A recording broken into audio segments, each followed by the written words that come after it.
Anyway, when I reprinted In Hell Madonna, which had been Red Spider, and we kept the Red Spider title because we used the Bob Larkin cover.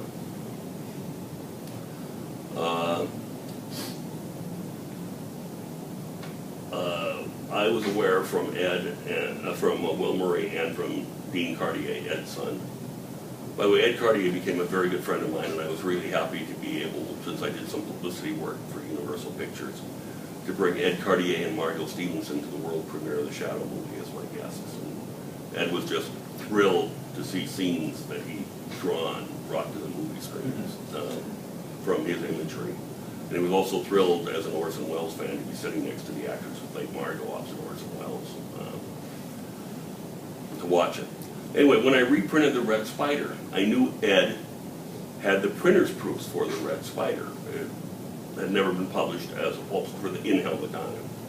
And I paid Ed for the rights to reprint them in my volume. So in that case, I published art done by Ed Cartier, one of the great pulp interior illustrators, art that Cartier did in 1948 that had never been published, but that had been done for that story. Now there's an interesting side story to that.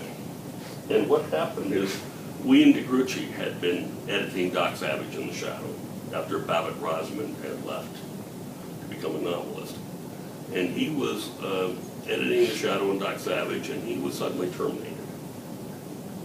He'd also been in charge of the comic book line and the radio projects, and he was their promotions manager. And suddenly he was out. And he had commissioned 2 stories from Lester Dent, one of which was In Hell Madonna. And Daisy Bacon, who for many, here's a trivia question just to see, anyone here care to tell me what the best-selling pulp magazine in Street and Smith was? Love Stories. What? Love Stories? Yes. Love stories, and you know, women tend to be more readers than males.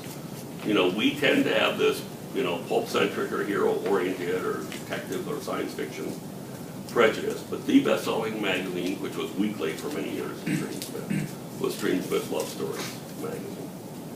Of course, the Shadow originated as a mysterious host of Street and Smith Detective Story Hour. And after the first season ran out of that, it was replaced by Street and Smith Love Stories. And they kept, for at least the first 3 months or so of that series, The Shadow as the host. Then I think The Shadow was spun off to the Blue Coat Radio Review, and they got a paying sponsor, and then to, actually before that, to a 5-week series called The Shadow, sponsored by Perfecto in January of 32. But The Shadow, Walter Gibson has said, and there's some controversy. There's someone who wrote a book on the Shadow radio show, which, because he found a script from late in the series that didn't have the Shadow, claimed it didn't happen. But to say the Shadow didn't host Love Stories, to say that Walter Gibson was wrong in his memory of it. John Nanovic was wrong.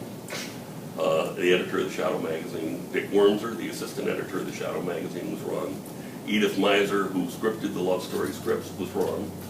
There is a radio guide critic who complained about the Shadow tottering from his underworld throne into those Street and Smith Love Stories, which that article came out in 1931. And there are ads of Love Story and other Street and Smith pulps for the Shadow and Love Story. So it certainly happened. I suspect the Shadow was toned down from Frank Reddick's really venomous portrayal and probably became more intimately ethereal, like Bill Foreman as the Whistler, probably. But anyway, getting back to the Red Spider. Last minute, Daisy Bacon comes in, and that's why I asked the Love Story quote. She was the editor of Love Story. She was made the final editor of The Shadow and Doc Savage. And she found there were a lot of negative, I think it was Terror Wears No Shoes, which was a Cold War story.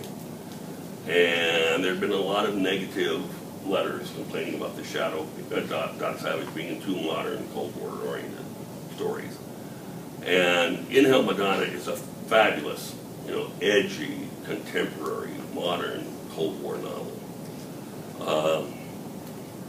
But she wanted to return to nostalgia. They brought back the pulp format with the next issue, and she vetoed it for the final issue of the Doc Savage Digest. And the plates had already been made for the artwork. That's why there were printer's proofs that had Cartier copies of them. And so it was replaced by the only other Doc Savage story they had handy, which was The Swooning Lady.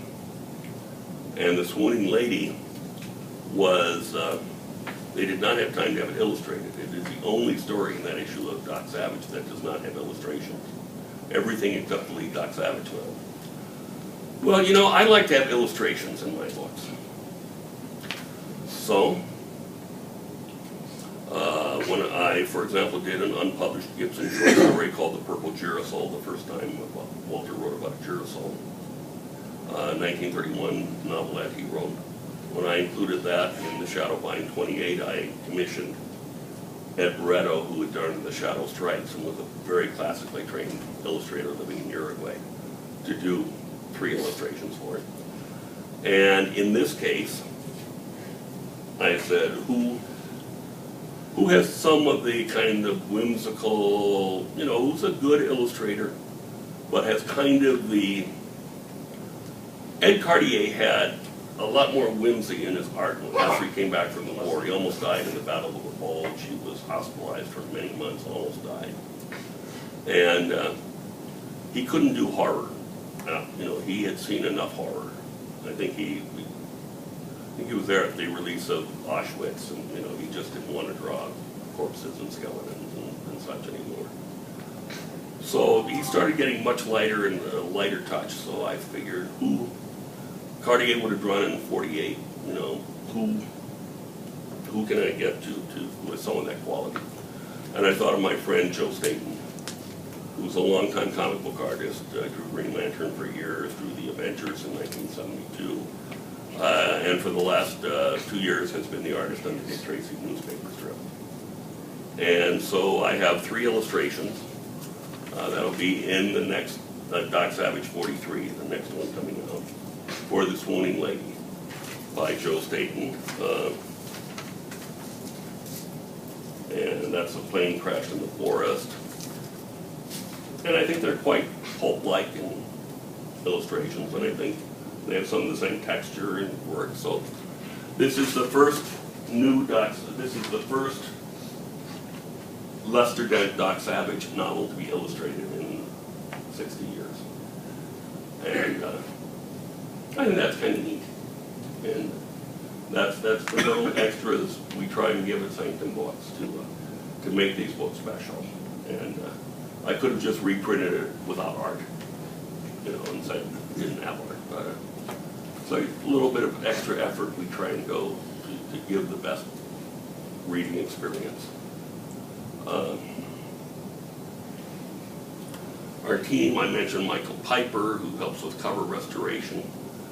My copy editor on The Shadow and proofreader in The Shadow is a wonderful man named Joe Ross, WRZOS, who does a lot of editing for Arkham House, Centipede Press, a lot of big volumes of The Art of Hannes Bach or things. And